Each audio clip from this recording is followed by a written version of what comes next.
Breakups are often the symptom of problems in a relationship. My workbook series, The Knowledge, is focused on helping you change your life in 4 key areas: retaining the information that I teach, personal growth, improving your relationships, and of course, re-attracting your ex. Available now at AskCraig.net.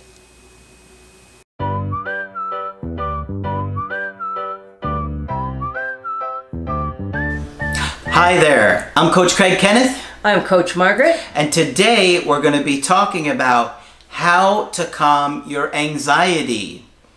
Okay, so we're going to talk a little bit about this today because we know that pretty much everybody that is going through a breakup is feeling massive amounts of anxiety. Massive amounts of anxiety. It is an alarm system that is going off and you just can't turn it off. And it's ingrained in us. We are wired this way as human beings to connect to our caregivers at birth, to our loved ones. And so when we feel disconnected from our loved ones, the alarm system goes off and we don't know how to turn it off. The alarm system gets turned on and we don't know how to turn it off. I'm just saying that because I wanted to get all the ons and offs right. Yeah. Okay. But that's exactly right. And you feel terribly helpless. You have this overwhelming anxiety. It's really separation anxiety. And little that you can do is really going to help you. We can tell you to take a walk, have a hot cup of tea, and pet your dog, and it's not going to do it. Okay? I think one of the keys to working with anxiety is understanding it. Yes. And when I started to understand what was going on within me, it was much easier to manage because I knew why I was having these feelings, realizing that it was a chemical reaction and that, you know, my body was literally releasing stress hormones to cause me to obsess over my breakups or being abandoned from my caregivers or my girlfriend or however you want to say it. It's really the same thing. Right. One of the things that we hopefully learn from our early caretakers is how to calm ourselves down. And how does that work, you say? Because remember, we're talking here about what we all want out of life, and that is the secure base that Dr. Bowlby talks about. We want mom's knee, where we can go back and hold on to it when we get scared or we've explored far enough to be a little frightened. So we can pick up some emotional supplies and then we go out to explore the world again. And according to Dr. Bowlby, who didn't say anything wrong as far as I can tell, he said the same thing is what we want in adulthood. We want a partnership with a partner who is going to be a safe haven for us, to whom we can go if we're upset or scared any of those things. So that's what we want. Yeah. So what in heaven's name do you do when you don't have one of those around? And one of the more profound answers, I think, from psychology is the concept of holding the object. Now, it's unfortunate that the word object gets used there, but the object means the person. The object means the picture of a person that you have in your head. So let's say that you came from a family where your mother wasn't totally available to you. It was actually your older sister, say, who did most of the caretaking of you. And if I were to meet you in therapy in any situation, if I were to ask you, who was the nicest to you ever when you were growing up? And most people can answer that question, and you say it was my older sister. Okay. What I'm going to say to you is, can you remember right now what she looks like? Can you call up a picture of her in your head? And oftentimes what I would hear was, I remember her, I loved her, I haven't seen her for a long time, and no, I can't call up the picture in my head. Can you remember what her voice sounded like? And actually, more often, people can remember the sound of the voice. Can you remember what your sister's voice sounded like? Yes. Okay. So here's what we want to have happen. We want to get things in place so that when you feel anxious and unhappy and all of those things, so that you can call up the image of your sister's face, almost like a snapshot, and the sound of her voice. So you can make yourself a little video of your sister, and you can use that to calm yourself down when you're upset. Now, not everybody has this capacity because, you know, things weren't regular enough in their house for whatever reason. You have to see your person, your object, pretty regularly to have this whole mechanism work, and sometimes you don't. But what I have learned is that people can construct this if they don't already have it. Mm-hmm. And I'm thinking of one client in particular that I worked for a long time. And she had 3 people in her life. She had anxiety that's indescribable. She had 3 people in her life who could calm her down. Her husband, her mother, and me. I was her therapist at the time. She couldn't call up any of us and visualize us, and she couldn't call up anybody's voice. So because it was the old days of the Stone Age, we did what we could on a little recording device. So, I thought you were going to carve your name on the wall of a cave. Yes, just watch it, you. So we got her to get a little recording of each of the 3 of us, and we got her a little picture of each of the 3 of us. And by the end of about 1.5 years, she could do it. She could call up her husband, her mother, and me. She could remember what we looked like. She could remember what we sounded like. She could remember what it smelled like in my office. I had some kind of potpourri she liked. All those sorts of things. So she was better able to calm herself down than she had ever been in the past. Yep. And for most of us, if we're fortunate enough to have had that mechanism work for us, it's a huge help. And there's a lot of talk in therapy circles these days about affect modulation. That translates into how to calm yourself down. Yeah. And there are all sorts of suggestions on how to do it and so forth and so on. But I've never known one that works over the long term like this. And Craig and I were fortunate enough to come across an instance recently where we saw a child in the process of doing it. Can you pick it up, Craig? I sure can. And that child was my son. Because, you know, he is only 4 years old. He'll be 5, actually, in a couple weeks. And I started noticing that if he was upset about something, he started to calm himself down in the way that I calm him down.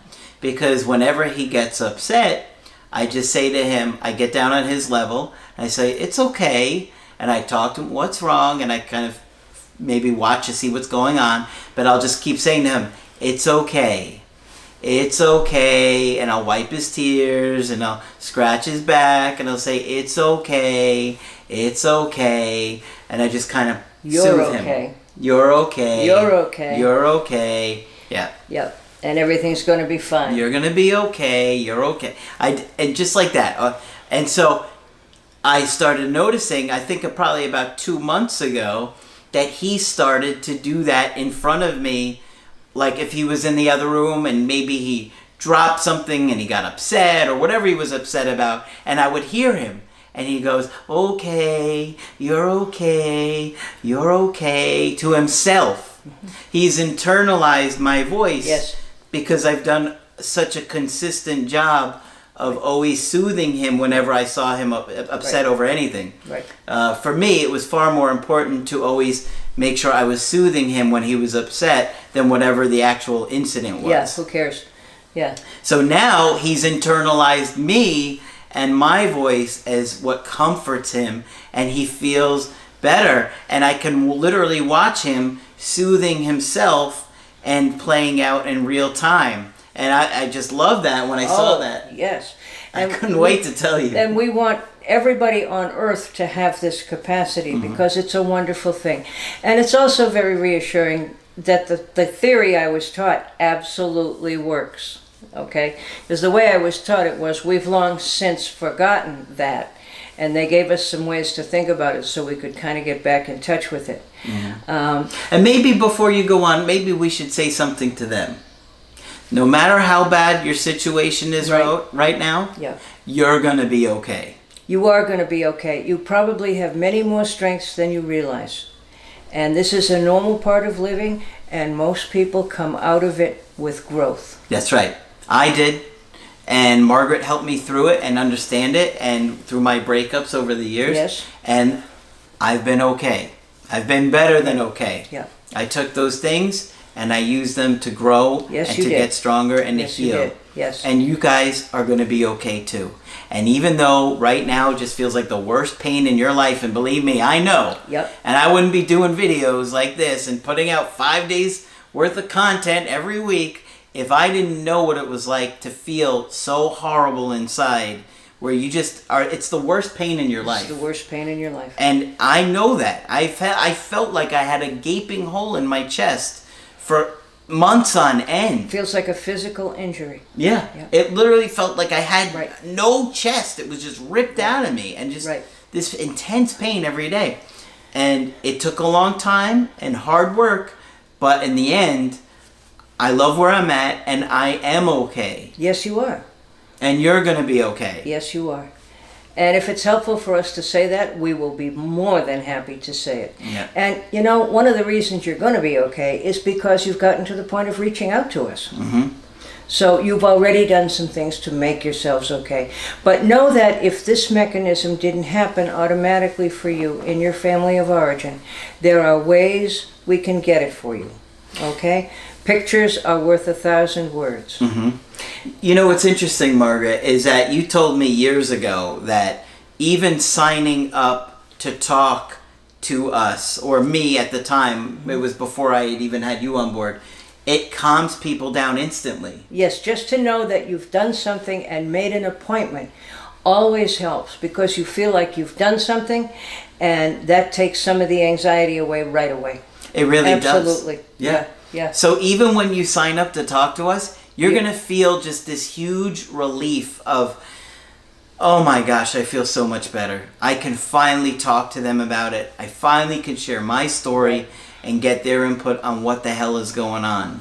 So I mentioned this briefly in a video a while ago, and someone I talked with said to me, I want to hear about more about that calm yourself down thing where you carry the people inside. She said, I want to hear more about that. She said, I'm wearing my friends out. So I thank her for reminding me to do it. And you know, one of the things that you can do is you can take a screenshot of us and put it on your phone. If we help. Absolutely. Because one of the things they do for kids when they're having anxiety at school is they'll take pictures of their parents or their caregivers on the desk. Right. Yep. Yeah, absolutely. Any of those things work. It helps soothe you. Yeah. You don't feel so alone. Practice makes perfect. It may start externally for you, but eventually it gets inside. So, you know, one thing that people tell me all the time is I listen to your sleep playlist, and they just listen to us all night long. Right. And they wake up, you wake up in the middle of the night, they have a nightmare or whatever, and they hear us, helps them relax and goes back to sleep. If we're that kind of helpful, I'm very happy to hear it. Yeah. Yep. It's incredible. So enjoy. Let us know about that if there's more you want to hear or more we can do. But it's important to understand that the reason that you're having such a difficult time with your anxiety is because when you were little, you didn't internalize the ability to soothe yourself. It wasn't consistent enough for whatever reason, and that's not even always somebody's fault. If you have 6 children and the 7th one comes along, you're not going to have a lot of time. No. And I want to add one other thing too. Sure. You know, my mom had a lot of anxiety. And so I really feel that if you have a parent that is trying to soothe you, but they have a lot of anxiety, it's not very soothing. No, it's not going to work, right? Because their anxiety level's so high that they only can soothe you to the level of anxiety that they're at. That's right. So That's if they're exactly this anxious and you're this anxious, it might actually make you worse to get soothed by them. Well, as somebody pointed out to me one day, you don't have to do all of your shopping at Sears. That there are various people you will Is Sears even open anymore? I don't even know, so it's a good thing you're not shopping there. If you're shopping at Sears for anxiety relief, no wonder why you're stressed. No wonder you're calling us. But in any case, go to Kmart. They're good. There can be other people in your life And I remember relatively recently exploring this with a lady who struggled to calm herself down. And we found out that her paternal grandmother was the person who had been the nicest, the most supportive, the most loving, and the most affectionate with her. So we couldn't do the recording, but she could remember the voice, but we did do the picture. And it has helped. And it's never too late to do this, to acquire this skill. Yeah. Okay? Absolutely. So what worked for your son was you're okay, it's going to be okay. You're okay. Yeah, it was just amazing to see that. Amazing, right. Right. And you did you see him do that one day? No. No, I told you about it, though. You told me about it. I That's was very excited. I want it for everyone. Absolutely. All right. All right, so hopefully this will help you. Make sure you put a like on the video and subscribe to the channel. That way you get the latest updates when the newest videos are out. But when you want to get our help personally, just go to my website, askcraig.net. Sign up for the coaching option that works best for you. I do email and I do Skype. Margaret is also available for Skype coaching. And many of you have signed up, and I'm delighted. Please continue. Just click on Margaret on the top of the website to sign up with her. That's it for this video. I'm Coach Craig Kenneth. I'm Coach Margaret. And we will talk with you soon. I'm Craig Kenneth, a relationship coach and a psychotherapist. Every relationship is different, and every breakup is different. Work with me, and you'll get professional help on your situation. Just click on the link in the description below, or go to my website, askcraig.net.